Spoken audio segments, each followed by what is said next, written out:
وضرب الله مثلا قرية كانت آمنة مطمئنة يأتيها رزقها رغدا من كل مكان.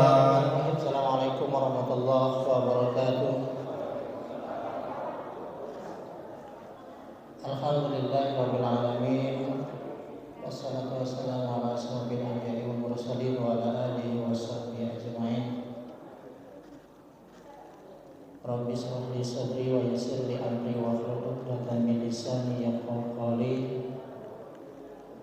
Allahumma la sahla illa ma ja'altahu sahla wa anta taj'alus sahla idza sahla wal aqibatu lil muttaqin wa la udwana illa 'alal zalimin.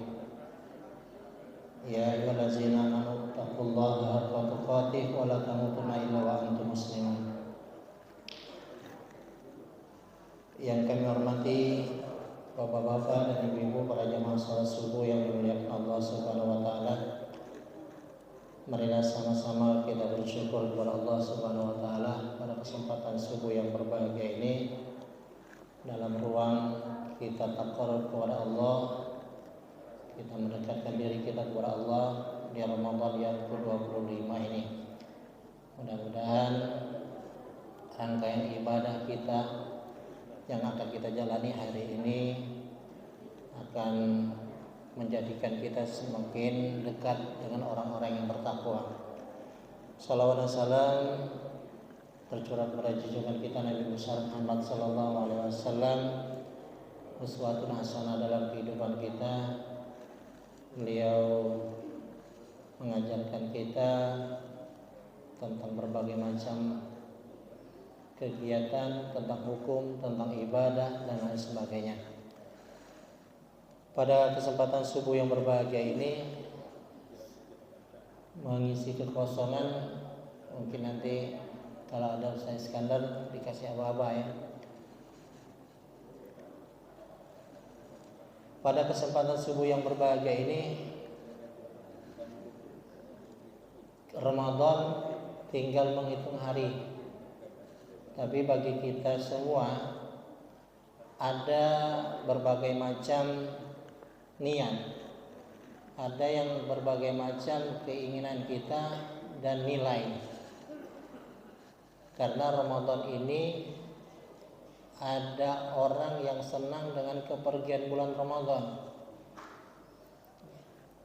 Artinya 5 hari ataupun 6 hari lagi Ramadan berlalu. Senang dia. Kepingin dia nak makan, kemudian nak minum pada siang harinya. Kemudian dia nak jalan-jalan, kemudian nak kemana. Bebas dia. Ada sebagian kita seperti itu. Ada juga sebagian kita yang sedih meninggalkan Ramadan ini. 5 hari tidak terasa, tapi terasa sekali ketika Ramadan akan pergi dengan kita. Karena apa? Kita tidak tahu kapan Ramadan itu akan menjumpai kita. Karena apa? Para jamaah sekalian, kalaupun kita lihat catatan-catatan tahun ini yang dicatat oleh malaikat Allah, dilaporkannya kepada Allah itu di bulan Sya'ban. Jadi apapun yang kita lakukan yang akan terjadi di tahun yang akan datang itu di bulan Sya'ban. Jadi kalaupun kita diberikan oleh Allah Subhanahu wa taala umur yang pendek, kita di tahun 1444 Hijriah ini sampai dengan memasuki 1445 ini, sampai dengan bulan Sya'ban nanti sudah ada catatan kalau ya, kita matinya apakah tahun ini, kemudian apakah kita ini akan diberikan rezeki di tahun ini, itu ada sudah catatan. Kita ini cuma sekedar menjalankan saja ya. Catatan itu dilaporkan oleh malaikat Allah pada bulan Sya'ban. Maka ada yang namanya nisfu Sya'ban, itu kan catatan diangkat oleh Allah Subhanahu wa taala. Kenapa catatan itu dibawa oleh malaikat di bulan Sya'ban, tidak di bulan Ramadan, tidak di bulan Rajab atau Muharram? Karena di bulan itu, ya, setelah Sya'ban, Ramadan. Kalaupun kita tahu kita akan melaksanakan Ramadan itu dengan sebaik-baiknya, ya, maka kita di bulan Ramadan ini dekat betul dengan Allah. Apa yang kita inginkan, apa yang kita harapkan, kita minta ampunan, kemudian kita minta jauhkan dari azab neraka itu di bulan Ramadan. Maka Ramadan ini setiap kali para penceramah itu mengingatkan, kita gunakan Ramadan ini dengan sebaik-baiknya.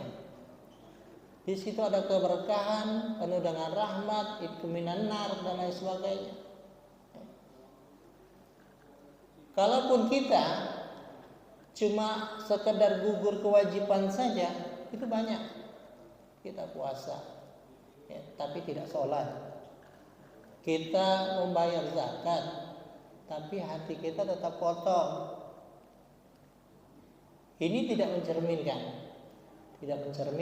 satu kepribadian yang akan diampuni oleh Allah Subhanahu wa taala. Maka bersiap kita. Pada akhirnya nanti pada Sya'ban 1445 itu ditutup, buka lembaran baru yang akan terjadi di tahun berikutnya, catatan kita. Kita tidak tahu apakah catatan itu masuk tentang kita, ya, tentang kejadian kita dan lain sebagainya. Oleh karena itu, Ramadan tahun ini kita gunakan dengan sebaik-baiknya. Kemudian kita sama-sama berpuasa, karena satu kewajiban kita kepada Allah Subhanahu wa taala, yang namanya orang-orang yang beriman itu diwajibkan kita untuk berpuasa. Dalam landasan puasa ini tidak mengenal kecil, besar ataupun yang tua, tidak. Seluruhnya harus berpuasa. Yang betul-betul bertakwa, wahai orang-orang yang beriman, dipanggil oleh Allah Subhanahu wa taala. Tapi banyak juga kalau kita lihat di jalan-jalan, di tempat-tempat makan itu banyak yang tidak beriman, kata orang tua. Kita lihat banyaklah kakinya kadang di bawah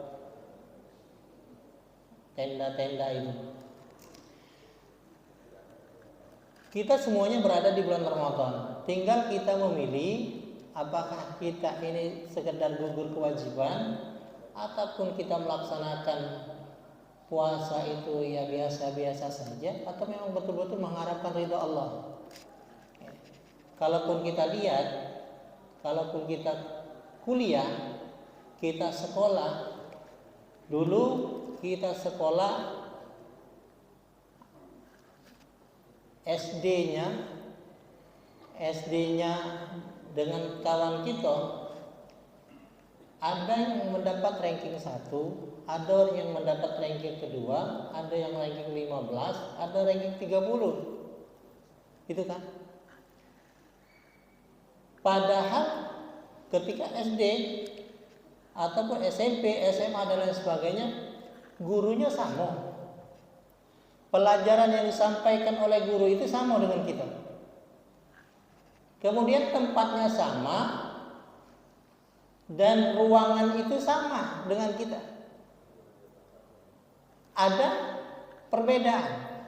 Kenapa dia dapat juara 1, juara kedua, ketiga dan keempat, sementara kita mendapat ranking yang ke-20 ataupun 25? Siapa yang salah? Gurunya sama gitu. Kalau gurunya itu guru killer, ngapa dia bisa dapat ranking 1? Bisa. Ya. Kemudian ketika kita kuliah misalnya, ambillah, kalaupun di UIN itu ada fakultas apa ya? Fakultas dakwah misalnya. sama kita dengan kawan kita yang kiri kanan, sebelah kanan, sebelah kiri dan lain sebagainya, belajar di satu tempat, dosennya sama, kelasnya sama, kemudian materi yang disampaikan itu sama, apakah semuanya jadi juru pendakwah? Tidak. Ada yang menjadi dosen, ada yang menjadi pengusaha, ada yang menjadi pegawai negeri. Itu kan. Karena kita begitu masuk ke sana, keterbatasan kita, yang namanya catatan kita itu berbeda-beda. Jadi begitulah kita mengamati apa yang terjadi, apa yang akan kita jalani ketika kita keluar dari suatu nilai ibadah. Ramadan seperti ini. Kita keluar Ramadan, ada yang kita nih memang begitu selesai Ramadan kita pertahankan Ramadannya. Ya, puasa sunnah kita lanjutkan, kemudian sholat qiyamul lail dilanjutkan lagi di lain bulan Ramadan. Tapi ada yang biasa saja, ya sudah selesai Ramadan, selesai pula ibadah kepada Allah Subhanahu wa taala yang betul-betul mendekatkan diri kepada Allah Subhanahu wa taala. Ya. Oleh karena itu ada yang mengatakan, dan rugilah orang-orang yang bertemu dengan Ramadan namun belum mendapatkan ampunan ketika berpisah dengan Ramadan. Rugi kita. Kam min shaimin laisa lahu min siyami illal ju' wal atas. Ya. Berapa banyak orang yang berpuasa tapi tidak mendapatkan apa-apa kecuali haus dan lapar. Ini terjadi betul. Ini ada yang puasa anak kecil itu gitu kan. Begitu kita suruh dia puasa. Tapi itu sebagai latihan. Kalau ada bapak-bapak ataupun ibu-ibu yang latuwo kira-kira cuma mendapatkan wal atas tadi, yang mendapatkan haus dan lapar itu, kalau dia latihan masih latihan, perlu dicermati lagi, ya. Para jamaah sekalian yang dimuliakan Allah Subhanahu wa taala. Oleh karena itu, dalam kegiatan kita, dalam ibadah kepada Allah Subhanahu wa taala sebelum Ramadan ini pergi ini dia tanpa permisi, tanpa pamit, dan begitu saja. Ya. Kalaupun Ramadan itu bisa ngomong, kita ini lah kena tabok kalau. Woi, aku ni nak pergi, aku ni nak habis, kamu tak nyantai-nyantai baik. Tapi tidak, Ramadan tetap Ramadan, dia akan pergi berlalu dan melewati kita. Kalaupun tidak kita manfaatkan dengan sebaik-baiknya, maka kita termasuk orang-orang yang rugi. Kemudian yang menjadi hal kita ini, Ramadan kita ini, ketika kita menjalankan ibadah puasa, kita ini kadang masih saja tidak bisa menjalankan apa yang dikatakan ropas, fusuk, itu kan omongan-omongan kita. Masih banyak kawan-kawan kita, sahabat-sahabat kita ini masih ngomong ropas. Cuma tidak ropas wal fusuk itu tidak cuma di haji saja, tapi di kapanpun harus kita pakai. Kalau di haji itu kan ropas kena dam gitu. Kalau kita ngomong yang kotor, maka di bulan Ramadan ini juga seperti itu. Kita manfaatkan itu. Kemudian juga kita tanamkan jiwa dalam diri kita ini memang ikhlas kita. Ikhlas beribadah kepada Allah Subhanahu wa taala. Jangan kita menilai, jangan kita minta dinilai orang lain, tidak ada hasilnya gitu. Tidak ada hasil. Kemudian dalam hati kita tanamkan diri kita ini, aku ini ibadah. Tidak ada jaza, tidak ada balasan kecuali Allah Subhanahu wa taala. Kalaupun kita minta dinilai orang lain, itu artinya riya. Riya itu suka pamer, kemudian minta dinilai orang lain bahwa itu dia rajin, tidak. Ya. Kemudian kita menjaga lisan kita, itu tadi di ropas tadi, jangan sampai kita kotori dengan setelah kita membaca ayat-ayat Allah tadi, kita bertadarus Quran, kita jaga betul. Ini banyak di masjid kita ini ataupun di masjid lain, ini ada yang tidak tertahan lagi ketika azan berkumandang itu. Orang yang paling dibenci oleh Allah Subhanahu wa taala salah satunya adalah ketika azan berkumandang dia sibuk dengan ngomong. Ya. Azan berkumandang dia semakin kuat pula ngomong. Padahal yang diomongkan itu sia-sia. Bercerita yang kira-kira tidak begitu penting. Dengarkan dulu azan. Azan yang kita dengarkan itu kita jawab apa yang diucapkan oleh muazin. Apa yang diucapkan oleh orang yang mengumandangkan itu. Minimal itu. Kemudian kalaupun kita nanti dalam perjalanan banyak kita mendengarkan azan dari masjid itu, si A, si B, si B, si C, masjid A, B, C dan lain sebagainya.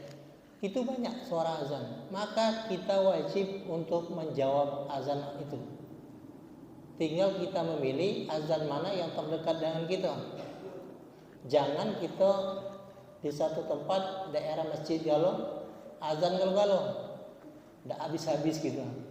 Maka yang paling betul kita jawab azan itu satu masjid saja yang terdekat dengan kita. Begitu selesai azannya kita silakan tidak menjawab yang lain. Kemudian juga disampaikan kepada Bapak dan Ibu, para jemaah sekalian, kita jaga ropas ini. Kita jaga betul niat dan hati kita. Jangan ada lagi ini Idul Fitri ini.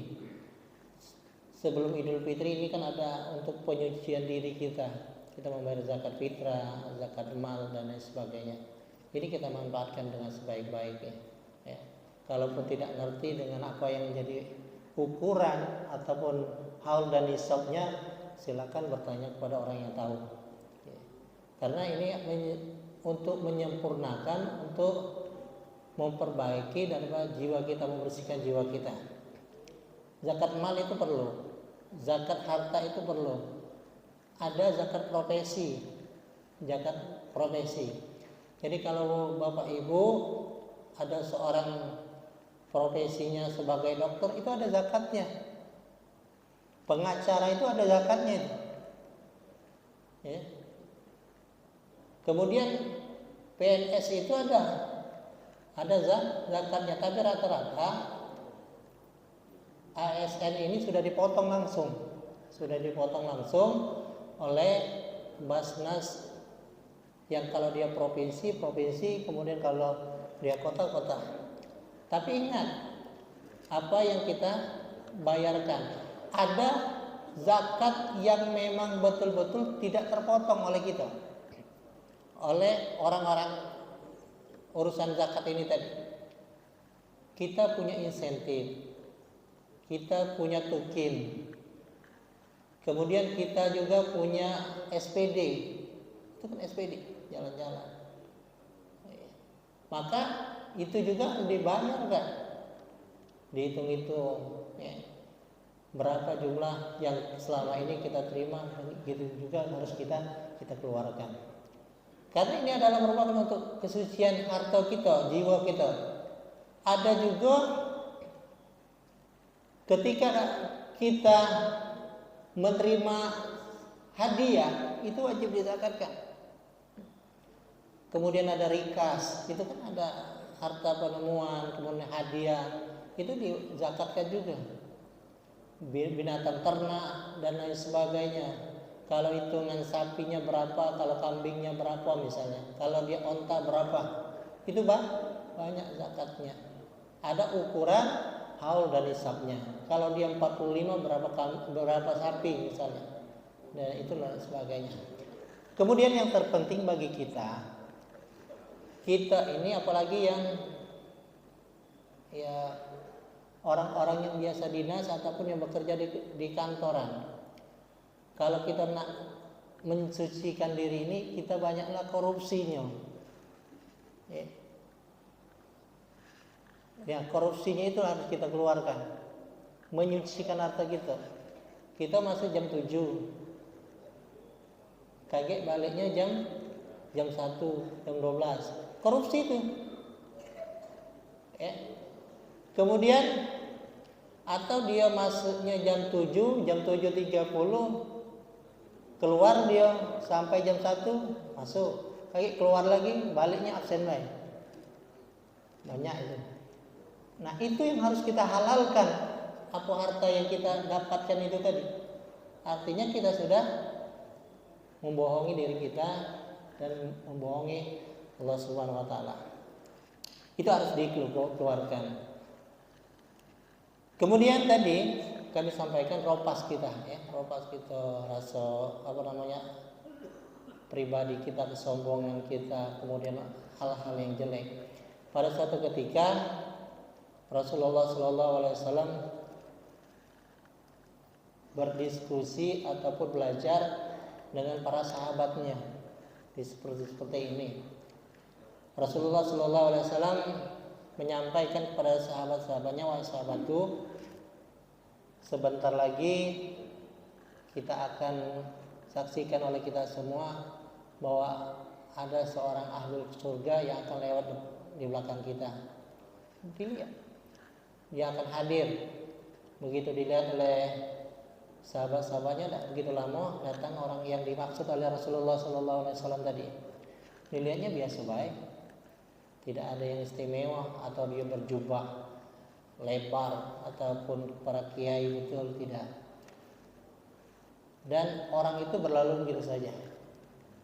Kemudian pada hari yang kedua sama.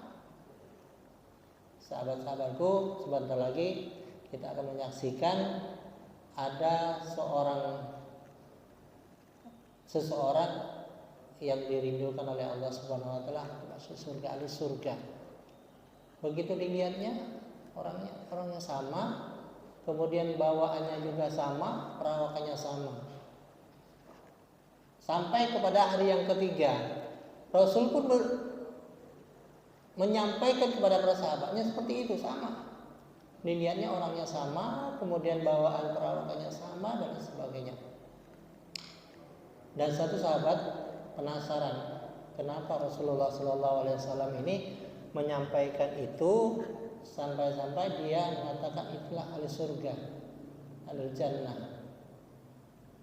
Begitu sampai di tempat yang dimaksud oleh Rasulullah SAW, tuan itu tadi, maka tuan itu ngomong dengan sahabatnya, dan sahabatnya pun menyapa orang yang dimaksud oleh Rasulullah SAW. Wahai tuan, kira-kira boleh tidak saya ikut tuan sampai ke rumah dan bertamu ke rumah tuan? Sampai di sana, ya silakan, kata tuan itu tadi. Sampailah pada suatu ketika sampai di rumahnya, ya dia menginap selama 3 hari. Bolehkah saya menginap di tempat tuan ini selama 3 hari? Karena kalau kita bertamu, kalau kita mendatangi rumah orang lebih dari 3 hari itu bukan bertamu lagi, sudah jadi tuan rumah, kira-kira itu. Dan pada hari pertama dilihat oleh sahabat itu tadi keseharian biasa baik, sholatnya tidak ada yang istimewa, kemudian puasanya, zakatnya, dan lain sebagainya, ibadah yang lain, qiyamul lailnya biasa saja. Ya. Orang berpuasa, ya terkadang dia tidak. Kemudian orang sholat, ya sekedar sholat, dilihatnya sampai malam, dari pagi sampai dengan malam. Kemudian hari kedua yang sama, kejadian itu sama. Apa yang dilakukan oleh tuan itu tadi tidak ada bedanya dengan hal yang tidak ada istimewa. Kemudian hari ketiga dan lain sebagainya, sampailah pada titik kalimatnya dia permisi. Sahabat tadi ngomong, wahai Tuhan, dengan adanya saya sudah 3 hari di sini, maka hari ini saya ingin pamit. Tapi kenapa, kata sahabat itu, Rasulullah SAW itu menyampaikan bahwa Anda ini sebagai orang yang dirindukan surga, ahli surga. Saya lihat sholat Anda biasa saja. Kemudian apa yang menjadi ibadah kepada Allah biasa saja. Qiyamul lailnya, sholat tahajudnya dan lain sebagainya biasa-biasa saja. Tapi apa yang menjadi istimewa bagi Tuhan? Dan sampailah pada jawaban Tuhan itu tadi. Iya, memang selama ini saya ibadah biasa saja, sholat saya biasa-biasa saja dan lain sebagainya. Sampailah yang menjadi istimewa bagi saya, setiap hari saya memaafkan seluruh orang yang telah menyakiti saya. Setiap hari saya telah meminta maaf, memberikan ampunan kepada orang yang telah mengumpat saya, menghibah saya sebelum tidur. Setiap sebelum tidur saya legakan diri. Itulah yang menyebabkan saya masuk surga, yang katakan oleh Rasulullah SAW. Jadi para jemaah sekalian, ini luar biasa. Ketika kita tidak ada dendam, tidak ada persekutuan, kemudian kita dalam kondisi baik, itu kan paling enak bagi kita kalau orang yang menyakiti kita balas pula. Ya, enggak baca balas tubuh baik. Tapi dia tidak. Begitu ringannya dia memaafkan orang, ya, sebelum tidur. Kita kan makan diajarkan oleh Nabi kita, kalau malam-malam sebelum tidur kita lapangkanlah. Ya Allah, ampunilah ya Allah orang-orang yang hari ini menyakiti saya, yang menghibah saya, kemudian orang-orang yang memfitnah saya. Ampunlah, mungkin mereka tidak tahu apa yang sebenarnya terjadi. Ini apatah lagi ketika saat ini kita di bulan Ramadan, ibadah puasa kita, ibadah lain-lain itu yang mulai begitu rindu kita kepada Allah Subhanahu wa taala, dan Allah akan menempatkan kita di surganya Allah. Ya. Itu kan cuma sekedar tidak ada rasa dengki, tidak ada rasa dendam, dengan adanya keikhlasan itu. Mudah-mudahan nanti di setelah Ramadan seperti ini kita sudah lapang betul. Kita ini banyaknya ketika orang minta maaf ya. Dalam lisan kita iya, tapi dalam hati kita rasa dongkol, rasa ingin nak marah itu ada. Tapi ketika di depannya, iya aku maafkan. Kaget belakangnya ngoceh lagi dia. Itu banyak lagi. Inilah kegiatan Ramadan ini akan kita jadikan Ramadan yang paling terbaik di antara kita, di antara Ramadan yang lain. Mudah-mudahan Allah Subhanahu wa taala akan memberikan kita kekuatan dalam melaksanakan ibadah kepada Allah di hari-hari terakhir ini. Lebih dan kurang kami mohon maaf. Caknya belum datang beliau. Jadi sasaran. Lebih dan kurang kami mohon maaf kepada Allah, kami mohon ampun kalaupun ada hal-hal yang kurang berkenan di Bapak dan Ibu. Untuk itu kami mohon untuk dimaafkan dengan sebaik-baiknya. Wabillahi taufiq wal hidayah. Assalamualaikum warahmatullahi wabarakatuh.